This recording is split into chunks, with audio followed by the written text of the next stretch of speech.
minimizar isso. Acredito que os jogadores têm um papel fundamental para que as coisas elas possam avançar, e eu acredito que nós temos avançado. O clube tem tido muitas demandas, a gente tem visto aí o CT sendo construído com a ajuda do torcedor, e claro que a gente precisa entrar nessa batida junto com o nosso clube para que a gente volte a crescer.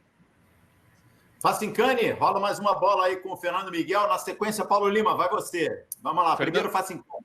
Fernando, duas perguntas rapidinho. A primeira delas é como que na cabeça dos jogadores e principalmente dentro de campo, invariavelmente, essa questão salarial, essa questão de atrasos, isso acaba, de certa forma, interferindo um pouquinho no foco de vocês. Como que vocês lidam para que isso, dentro de campo, não cause algum efeito diferente? E ainda uma outra questão.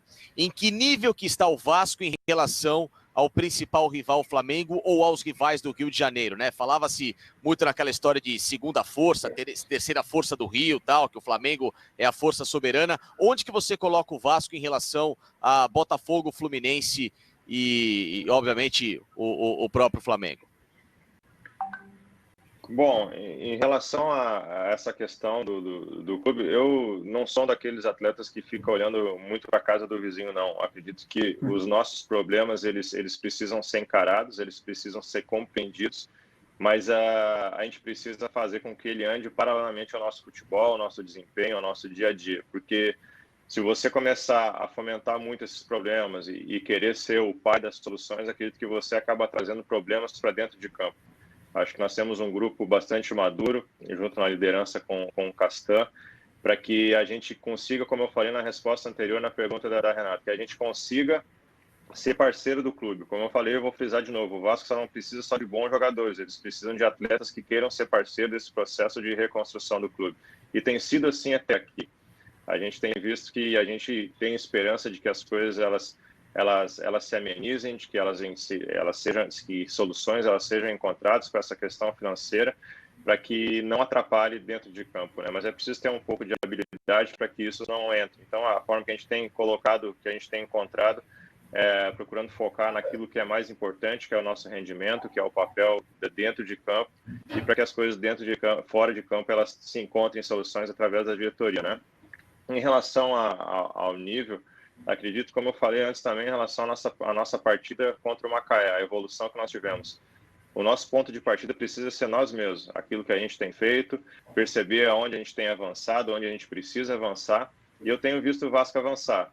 Claro que às vezes pode ter uma disparidade em relação ao que os nossos rivais possam oferecer hoje, mas o Vasco tem uma história rica e quando ele olha para si mesmo, ele pode encontrar nele avanço, ele pode encontrar nele mesmo soluções para os seus problemas, ele pode encontrar nele mesmo crescimento. Então é nisso que a gente vai bater, é nisso que a gente vai avançar e é isso que a gente vai procurar fazer sempre avançar e sempre melhorar o nosso clube, sempre melhorar o nosso desempenho.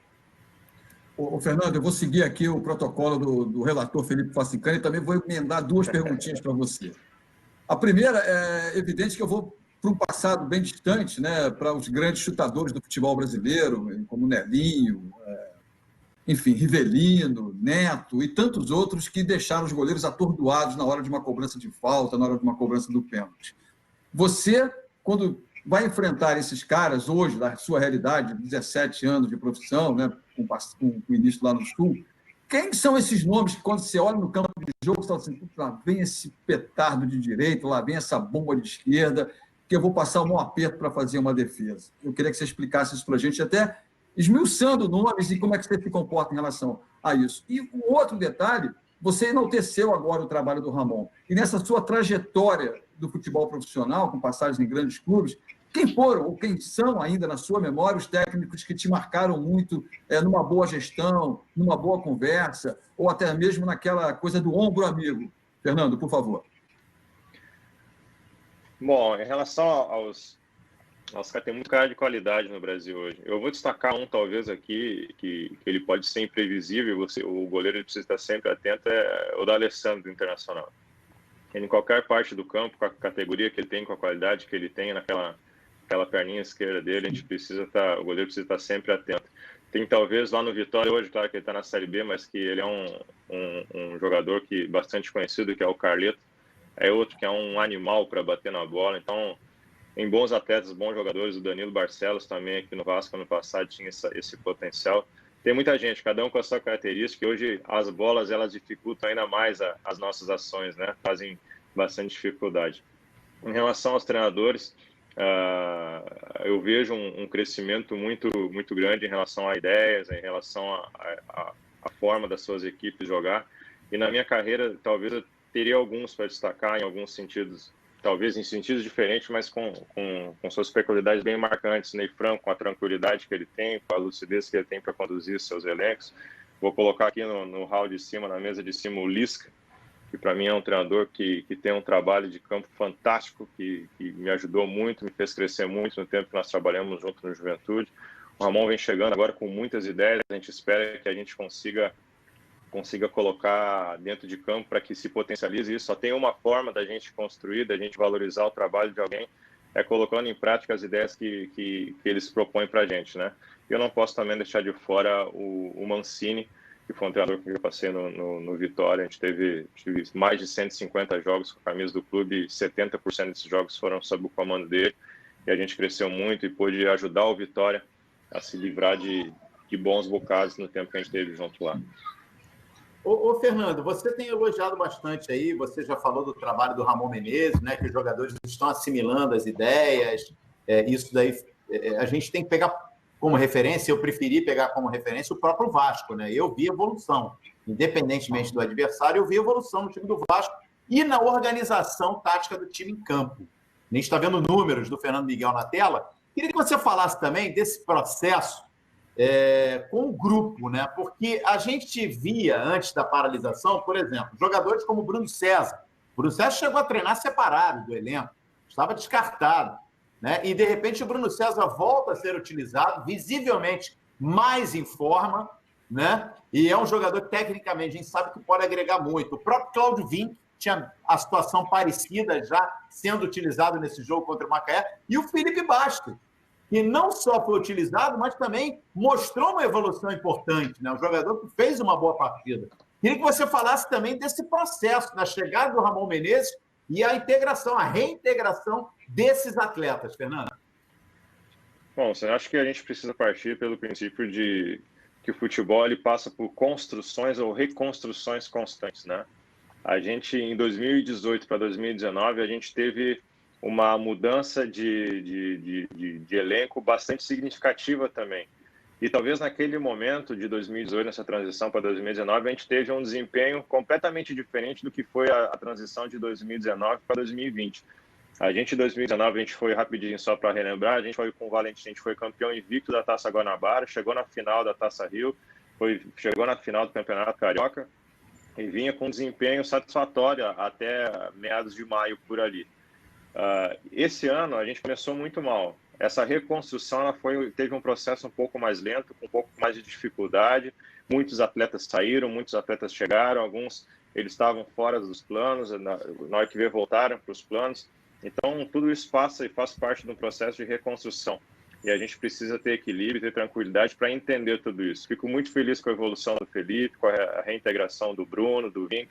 São atletas que já demonstraram qualidade pelos lugares por onde passaram, e a gente espera que nessa reconstrução junto com a gente, nessa reintegração deles no nosso dia a dia e aos jogos, eles possam demonstrar aqui no Vasco todo o potencial que eles têm, toda a qualidade que eles têm, e é para isso que a gente trabalha incansavelmente, diariamente, para que todos aqueles que estão dentro do grupo hoje, eles se sintam importantes, que eles se sintam parte desse processo. Eu fico feliz de ver a maturação de muitos meninos. A gente já teve, como assistente, já teve o Marrone que já firmou isso, tem o Thales Magno se firmando com 18 anos de idade. A gente vê agora o Vinícius amadurecendo, a gente vê o crescimento absurdo do Andrei, o crescimento do Ricardo Graça, o Henrique se firmando cada vez mais. Então, isso tudo faz parte de um conjunto de fatores que são potencializados diariamente. Não é só no jogo, não é simplesmente só entrar ali e jogar. É preciso confiança, é preciso que o atleta entenda o papel que ele precisa executar dentro da equipe e o quanto ele é importante nesse crescimento. Então, a gente, quando começa a trabalhar diariamente, a gente se olha e se vê todos no mesmo patamar, todos no mesmo nível e todos com a mesma importância. E é assim que a gente vai pregando e é assim que a gente vai crescendo. Eu vejo o potencial de crescimento no nosso grupo e eu espero que isso fique evidente nos jogos que a gente vai fazer daqui para frente. E, Fernando, você falou aí do retrospecto do Valentim, a gente já abordou o Ramon aqui também, eu queria trazer para o assunto também o Abel Braga. A gente está falando aí de toda essa retomada do Vasco da Gama, a situação complicada nesse início de ano, e a gente teve uma situação até chata mesmo, né, inclusive irresponsável, do BAP, né, do Luiz Eduardo Batista, o vice-presidente de Relações Externas do Flamengo, dizendo que na época que o Abel estava no Flamengo, as declarações que ele tinha, parecia que ele estava bêbado ou drogado. Eu não sei se você acompanhou essa situação, provavelmente deve ter acompanhado. E quando nos jogos do Vasco, a gente analisava o Abel nos jogos do Vasco, depois na coletiva de imprensa, ele dizia, né, que o time que foi lindo, dizendo as declarações, e a gente acabava dizendo mais das declarações do Abel do que o Vasco fazia dentro de campo. Eu queria saber, em relação a você, como é que foi esse período, um curto período com o Abel dentro de campo, em relação também a essa postura dele nas coletivas. Mano, eu acho que profissionais, eles precisam se tratar como profissionais.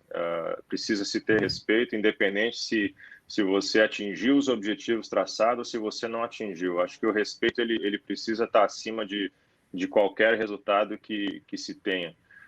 O Abelão, enquanto que ele esteve com a gente só tem a agradecer a ele pelo trabalho. A gente olha para o currículo dele, olha para a história dele, é uma história vencedora, é um dos treinadores mais vencedores do nosso país.